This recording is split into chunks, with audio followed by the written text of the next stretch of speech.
Subscribe करें easy learning with अमन को और बेल आइकन को दबाइए ताकि आप कोई भी नया वीडियो मिस न करें। हेलो स्टूडेंट्स, कैसे हैं आप लोग। उम्मीद करता हूँ बढ़िया होंगे और पढ़ाई कर रहे होंगे। और अगर नहीं कर रहे हैं तो आज से स्टार्ट कर देना है, क्योंकि आज से फिर से स्टार्ट होने वाला है हमारा। ठीक है, तो जो हमारा सब्जेक्ट का वर्कशॉप कैलकुलेशन एंड साइंस का जो पहला क्लास था वो था बेसिक इलेक्ट्रिसिटी, मतलब आधारभूत इलेक्ट्रिसिटी। इसी के बारे में पढ़ेंगे हम लोग आज।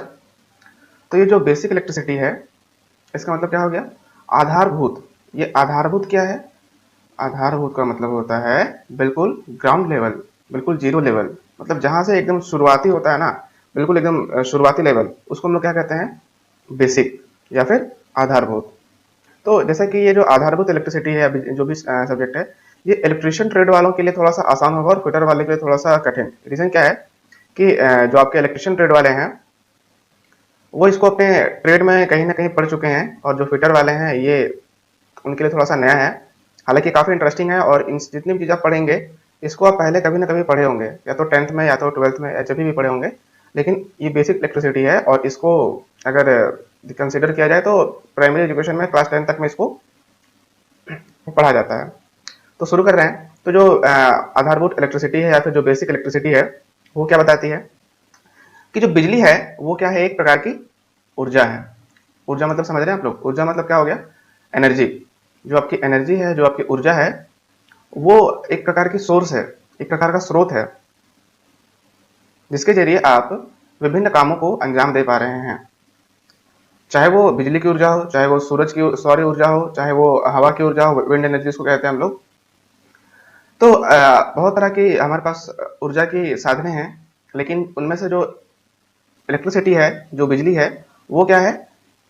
उपयोगी स्रोत है। उपयोगी स्रोत का मतलब क्या हो गया कि सबसे ज्यादा उपयोगी स्रोत, सॉरी यहाँ पे देंगे सबसे ज्यादा उपयोगी स्रोत है। मतलब क्या है कि जो हमारे ऊर्जा है, सौर ऊर्जा, वायु ऊर्जा, न्यूक्लियर एनर्जी, ये सारी के सारे तो ऊर्जा के रूप में ही आती हैं, लेकिन जो इनका सबसे उपयोगी स्रोत है वो क्या है? आपका है बिजली। क्योंकि हम लोग वायु का भी बहुत कम यूज करते हैं, सोलर का भी बहुत कम यूज करते हैं, आपके न्यूक्लियर का भी बहुत कम यूज करते हैं, लेकिन जो आपकी बिजली है इसको हम लोग सबसे अधिक इस्तेमाल में लेते हैं। फिर लिखता है, यह दिखाई नहीं देता लेकिन इसके प्रभाव से इसकी उपस्थिति को महसूस की जा सकती है। अब क्या है कि ये दिखाई नहीं देता। अगर आप घर में बैठे हैं तो आपको बिजली दिखाई नहीं देगी, लेकिन हाँ, उसकी उपस्थिति आपको महसूस जरूर होगी। मतलब क्या है, अगर आप घर में बैठे हुए हैं तो आपको बिजली दिखाई नहीं देगी कि हाँ देखो ये बिजली है, या फिर यहाँ पे बिजली दौड़ रही है यहाँ से। लेकिन हाँ, जैसे अगर आप किसी फैन का स्विच देंगे या फिर किसी लाइट का अगर आप स्विच देंगे, तो वहां पे क्या होगा कि तुरंत लाइट जल जाएगी, तुरंत फैन चलने लगेगा। तो इसका मतलब क्या हो गया? जब लाइट जल रही है और फैन चल रहा है, इसका मतलब ये है कि उसकी जो उपस्थिति है उसको आप महसूस कर पा रहे हैं। ठीक है, तो अब जो है अगला है वो क्या है? बिजली का स्रोत। तो बिजली का स्रोत मतलब क्या हो गया कि जैसे कि हम जानते हैं कि हमारे पास जो घर में जो हमें बिजली मिल रही है, या फिर जो हमारे पास इलेक्ट्रिसिटी आ रही है, वो या तो पावर प्लांट से आ रही है, या तो बैटरी वगैरह से आ रही है, या फिर आपके घर में कोई जनरेटर वगैरह है उनसे आ रही है। तो स्रोत बहुत सारे हैं, डिपेंड करता है कि आपके घर में या फिर आपके इस्तेमाल में आप कौन से सोर्स को ले रहे हैं। जैसे पहला यहाँ पे है बैटरी। तो सब लोगों ने देखा होगा आपके घरों में बैटरी लगी हुई होगी, अगर घर में आपके इन्वर्टर है तो, या फिर अगर घर में इन्वर्टर नहीं है, अगर वो घर में वो छोटी वाली इन्वर्टर आती है, इतनी बड़ी सी होती है, अगर वो भी लगी हुई है तो आप उसमें भी देख सकते हैं। उसके अंदर में क्या होता है, एक बैटरी लगी रहती है छोटी सी। या फिर अगर घर में इन्वर्टर है तो वहां देखेंगे आप एक बड़ी सी इन्वर्टेबल टाइप की बैटरी लगी हुई होती है। तो उसी को हम लोग कहते हैं बैटरी। तो वो क्या करती है कि यह विद्युत ऊर्जा को, यहाँ पे आप करेक्शन कर लेंगे, कि नहीं होगा, यहाँ पे को होगा, यह विद्युत ऊर्जा को रासायनिक ऊर्जा के रूप में संग्रह करती है। संग्रह का मतलब क्या हो गया? जमा करना। तो यहाँ पे ये लाइन ये बता रही है आपको कि ये जो बैटरी है ये क्या करती है? विद्युत ऊर्जा को अपने अंदर संग्रह करती है, जमा करती है। ठीक है, तो जमा कैसे करती है? रासायनिक ऊर्जा के रूप में। अब क्या करना है? जैसे कहने का हमारा मतलब है कि जमा तो करती है, लेकिन क्या है कि रासायनिक ऊर्जा के रूप में जमा करती है। इसके अंदर आपके क्या बोलते हैं, डाइल्यूट HCl डाला जाता है, H2SO4 डाला जाता है। ठीक है, तो क्या होता है कि इनके मदद से इनके अंदर एक, जिसको आप लोग सुने भी होंगे, डिस्टिल वाटर भी कहते हैं, उसके वजह से क्या होता है कि इसके अंदर, बैटरी के अंदर प्लेट्स लगी रहती हैं। ठीक है, जिसको हम लोग कैथोड कहते हैं और एनोड कहते हैं। और उनके द्वारा क्या होता है, एक रासायनिक प्रक्रिया की जाती है आपके डाइल्यूट H2SO4 डालने के बाद, जिसके कारण से क्या होता है, वो जो आपकी बिजली है उसको वो संग्रह करना चालू कर देती है और जरूरत पड़ने पर शक्ति प्रदान करती है। मतलब क्या है कि जब तक केमिकल रिएक्शन हुआ, जब तक रासायनिक प्रक्रिया की गई, तब तक तो वो चार्ज को, जो भी बिजली की है, जो चार्ज को कह सकते हैं, उसे अपने अंदर संग्रह कर रही थी। और जब आपको जरूरत पड़ी तो इस बैटरी ने क्या किया कि आपको आपकी जरूरत के हिसाब से उस शक्ति को आपको दी। घर में लाइन चली गई, इन्वर्टर चालू हो गया, आप गाड़ी स्टार्ट कर रहे हैं, गाड़ी स्टार्ट करने में सब सेल्फ दबाए, गाड़ी स्टार्ट हो गई। तो क्या है कि वो अपने अंदर ऊर्जा को तो स्टोर कर रही है, और ऊर्जा को स्टोर करके क्या कर रही है, आपको जब आपको उसकी जरूरत पड़ रही है वो आपको दे रही है। इसका मुख्यतः उपयोग ऑटोमोबाइल एवं इलेक्ट्रॉनिक्स में किया जाता है। ऑटोमोबाइल सब लोग देख रहे हैं, ट्रक है, बस है, 4 व्हीलर है, 2 व्हीलर है, सब में क्या है, बैटरी अवेलेबल है। क्योंकि अगर किसी इंजन को स्टार्ट करना है तो वहां पे एक सोर्स ऑफ इलेक्ट्रिसिटी, एक ऊर्जा का स्रोत चाहिए होता है। तो जो आपकी बैटरी होती है वो थोड़ा सा कॉम्पेटेबल होती है। कॉम्पेटेबल मतलब कह सकते हैं कि इसको आसानी से आप कहीं भी फिट कर सकते हैं, कहीं भी लगा सकते हैं। तो इसलिए क्या होता है कि ज़्यादातर इस्तेमाल इनका ऑटोमोबाइल और इलेक्ट्रॉनिक्स फील्ड में किया जाता है। जो आपका अगला है वो है जनरेटर। तो जो जनरेटर क्या है, सब लोग देखे होंगे कि बचपन से इस चीज़ को हम लोग देखते आ रहे हैं। शादी पार्टी में या फिर किसी लोहार की दुकान पे या फिर कहीं पे अगर वेल्डिंग हो रही है, वहाँ उन दुकानों पे एक जनरेटर लगा रहता है। ठीक है, तो ये जनरेटर क्या करता है, बिजली को उत्पन्न करता है। तो इसमें क्या है, यह एक ऐसी मशीन है जो कि यांत्रिक ऊर्जा को विद्युत ऊर्जा में परिवर्तित करती है। यहाँ पे किसका ध्यान देंगे आप, यांत्रिक ऊर्जा को विद्युत ऊर्जा। तो अब यहाँ पे दो चीजें हैं, यांत्रिक ऊर्जा और विद्युत ऊर्जा। तो विद्युत ऊर्जा तो आप लोग समझ रहे हैं, जो आपकी बिजली है, और जो ये यांत्रिक ऊर्जा है वो क्या है, इसको हम लोग कहते हैं मैकेनिकल एनर्जी। ठीक है, तो ये मैकेनिकल एनर्जी कहाँ पे उत्पन्न हो रही है, यांत्रिक ऊर्जा कहाँ पे उत्पन्न हो रही है, तो जब ये इंजन, जो इसके अंदर इंजन लगा हुआ है, इसका पिस्टन लगे हुए हैं, जब डीजल मिलने के बाद ये ऊपर नीचे मूव कर रहे हैं, तो ये यांत्रिक ऊर्जा को उत्पन्न कर रहे हैं। यांत्रिक ऊर्जा मतलब क्या हो रहा है कि जो फ्लाईव्हील है, ये जो गोल सा चक्का है, इसको हम लोग फ्लाईव्हील कहते हैं, ये फ्लाईव्हील क्या होगा, घूमने लगेगा। क्या होगा, ये घूमने लगेगा। किसकी बदौलत घूमने लगेगा, वो यांत्रिक ऊर्जा की बदौलत, जो कि इस इंजन से इस फ्लाईव्हील को मिल रही है। और उसके बाद क्या होता है कि इसके द्वारा एक यहाँ से एक रॉड लगी रहती है, उसको आप आर्मेचर भी कह सकते हैं। वो रॉड क्या होता है, इस चुंबक, इसको हम लोग बोलते हैं चुंबकीय क्षेत्र। जैसे यहाँ लिखा हुआ है ना कि जब भी कोई कंडक्टर किसी चुंबकीय क्षेत्र के बीच घूमती है, ठीक है, तो क्या कह रहा है कि कोई कंडक्टर होगा, वो क्या करेगा, किसी चुंबकीय क्षेत्र से क्या है कि यहाँ पे आपका ये जो इसमें रॉड निकला हुआ है, जो आर्मेचर निकली हुई है, वो है आपकी कंडक्टर, और जो ये जिसके अंदर ये घूम रही है, इसको हम लोग बोल रहे हैं चुंबकीय क्षेत्र। तो क्या होगा, जब इस लाइन के अनुसार जब ये बीच घूमती है तो वह एक ईएमएफ को उत्पन्न करती है। अब ये ईएमएफ क्या है, ईएमएफ को हम लोग बोलते हैं इलेक्ट्रोमोटिव फोर्स, या फिर आप ये कह सकते हैं कि ईएमएफ का मतलब हो गया बिजली, या फिर पोटेंशियल बोल सकते हैं। तो क्या होता है कि जब ये जो कंडक्टर है इस मैग्नेटिक फील्ड के अंदर जब घूमती है, तो क्या होता है कि एक ईएमएफ उत्पन्न होती है, या फिर आप बोल सकते हैं बिजली उत्पन्न होती है, और इस बॉक्स के द्वारा उस बिजली को हम इस्तेमाल में तारों द्वारा ले लेते हैं। इस विधि के द्वारा ही एसी एंड डीसी जनरेटर विद्युत का निर्माण करते हैं। तो आपकी जनरेटर एसी हो या फिर वो डीसी भी हो, दोनों भी अगर बिजली का निर्माण कर रही हैं तो वो इसी सिद्धांत के द्वारा, कौन सा सिद्धांत, जब भी कोई कंडक्टर किसी चुंबकीय क्षेत्र के बीच में घूमती है तो मुख्य इंजन के द्वारा वह एक ईएमएफ को उत्पन्न करती है। यही एक इसका सिद्धांत है, और इसी के अनुसार चाहे वो एसी हो चाहे वो डीसी हो, दोनों इसी के अनुसार वो काम करेंगी। तीसरी वाली है थर्मोकपल। थर्मोकपल क्या है, अगर किसी दो अलग अलग धातु को ट्विस्ट कर दिया जाए, मतलब क्या कहता है कि दो धातु को लेने हैं आपको, ठीक है, आपको दो धातु लेने हैं, चाहे वो कोई से भी धातु हो सकते हैं, बशर्ते वो होने चाहिए बिल्कुल अलग अलग। अगर किसी दो अलग धातु को ट्विस्ट कर दिया जाए और आपस में उन्हें ट्विस्ट किए हुए जगह पे अगर गर्म किया जाए, ध्यान देंगे यहाँ पे कि ये एक धातु है और एक धातु ये है, इन दोनों को क्या किया मैंने यहाँ पे ट्विस्ट कर दिया, मतलब क्या, मोड़ दिया लिखे हुए स्टेटमेंट के अनुसार। और क्या किया उसकी जगह पे, यहाँ पे इसको हमने एक गर्माहट दे दी, इस मोमबत्ती के द्वारा हमने क्या किया, इसे यहाँ पे थोड़ी सी गर्माहट दी, तो क्या हुआ कि एक वोल्टेज का एहसास किया जाता है। तो जैसे ही आप यहाँ पे इसको जब गर्माहट देंगे तो क्या होगा कि अगर इसके एंड से, एंड मतलब समझ, इसके दूसरे छोर से अगर किसी वोल्ट मीटर को अगर हम लोग कनेक्ट करते हैं, तो क्या होगा कि वहां पे देखेंगे कि एक वोल्टेज का फ्लक्चुएशन होगा, कांटा जो है वो आगे पीछे करेगा। इसका मतलब क्या है कि कहीं ना कहीं इसको वोल्टेज की सप्लाई मिल रही है। और इस पूरी की जो आपके जो पूरा का पूरा सेटअप है, इसको हम लोग क्या कहते हैं, थर्मोकपल।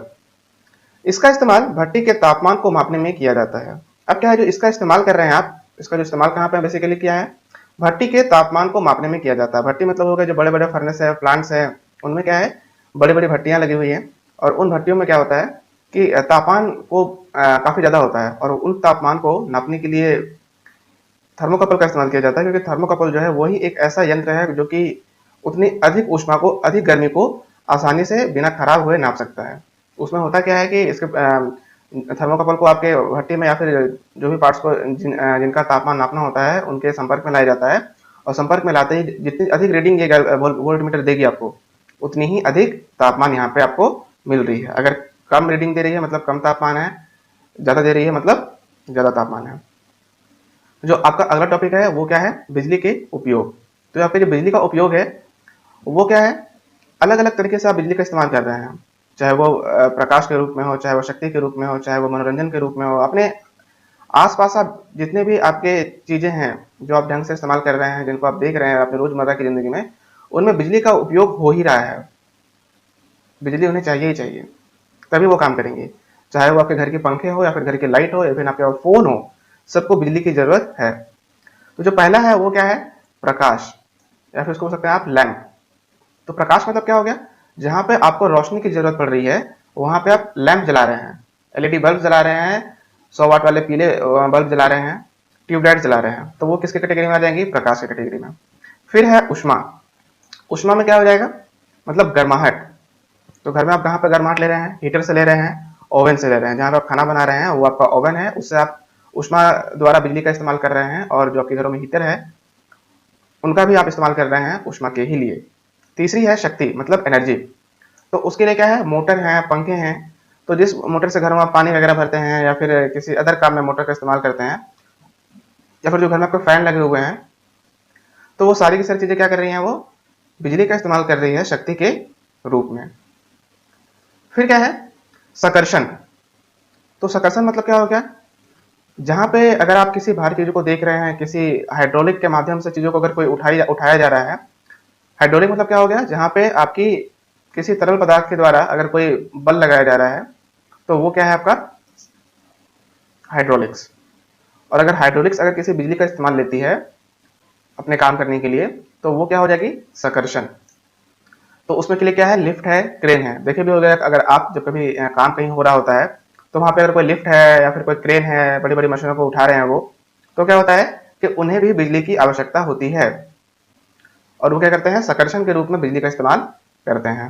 फिर क्या है, संचार, मतलब क्या है, कम्युनिकेशन। जो आपका टेलीफोन है, टेलीग्राफ है, रेडियो है, एफएम रेडियो है, जो भी है, ये भी बिजली का इस्तेमाल कर रहे हैं अपने चालू होने के लिए, बंद होने के लिए, चार्ज होने के लिए। फिर अगला है मनोरंजन। मनोरंजन मतलब क्या हुआ, आपका टीवी है, सिनेमा है, रेडियो है, इन सब में क्या है कि चाहे वो आपका सेलफोन ही क्यों ना हो, अगर आप उससे भी मनोरंजन कर रहे हैं, तो वो चार्ज होने के लिए बिजली का इस्तेमाल ले रहा है। अगर आप टीवी देख रहे हैं तो उसमें भी आपका बिजली इस्तेमाल हो रहा है, रेडियो सुन रहे हैं उसमें भी आपका बिजली इस्तेमाल हो रहा है, सिनेमा देख रहे हैं, प्रोजेक्टर चल रही है, उसमें भी बिजली का इस्तेमाल हो रहा है। तो ये सब क्या करते हैं, बिजली का इस्तेमाल मनोरंजन के लिए करते हैं। फिर क्या है, मेडिकल। मेडिकल में क्या हो जाएगा, एक्सरे।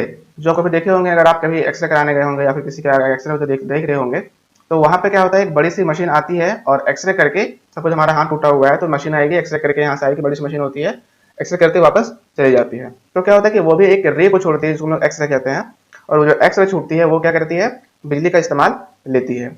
और बिजली का इस्तेमाल लेने के साथ साथ क्या होता है कि उसकी जो ऑपरेटिंग वोल्टेज काफी ज्यादा होती है, इसलिए वो बिजली का थोड़ा सा कंज्यूम ज्यादा करती है। फिर आप देख रहे होंगे कि शॉक ट्रीटमेंट, जहाँ पे अगर किसी पागल खाने वगैरह में क्या होता है कि जो हमारे पागल इंसान होते हैं उन्हें क्या होता है, शॉक दिया जाता है। तो मेडिकल के फील्ड में बिजली का इस्तेमाल वहां पे है। रासायनिक है। रासायनिक में क्या हो गया, आपका बैटरी चार्जिंग। जैसे घर में आपकी बैटरी है, पानी वाली बैटरी, ध्यान देंगे पानी वाली बैटरी, ना कि सूखी बैटरी। तो अगर वो बैटरी चार्जिंग हो रही है तो उसमें क्या हो रहा है, वो रासायनिक प्रक्रिया हो रही है। तो क्या कर रही है, आपकी जो बैटरी है वो बिजली का इस्तेमाल कर रही है, लेकिन किस रूप में इस्तेमाल कर रही है, रासायनिक रूप में।